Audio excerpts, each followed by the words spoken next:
This so far is my favorite city I've ever world built or drawn a map for. I'm still working on it, obviously. And I want to tell you about what I changed in my process that made this my favorite. Now, if I compare this to one of my older maps, the first thing I think you should notice is the difference in detail level. But not detail in just the way that I'm drawing buildings, but actually these red things, which are like the landmarks of the city.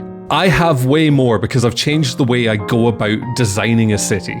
In my older system, I just kind of drew the whole city in one big go. I had a lot of streets and I knew where they were, but that was basically the way I did it. And this is true for even the more intricate cities that do have a similar level of detail as the newer one. But instead, this time I'm drawing every single area of the city on its own with its own unique character. Because in your world, in D&D or in any writing, the city is a character.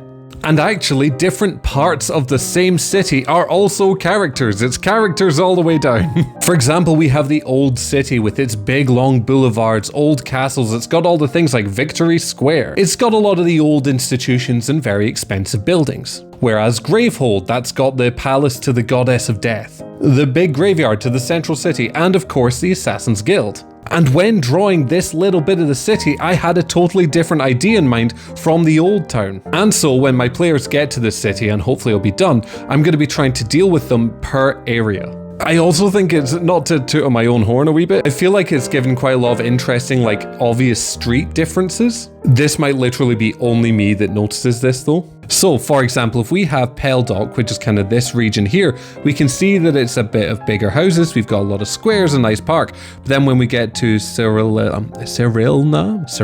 God, I need to figure that one out. Sometimes I'm better at maps than names. Here we have much more of a grid-like structure, and so I think when I'm looking down from these, I can kind of see one region from the next, and I think that's really cool and quite fun. It's obviously not perfect, and when it comes to world building your city, it is mostly important to remember, 1, it's a facade of realism, 2, the city is a character, so think of it like that rather than as a place where you need to know the name of every little avenue.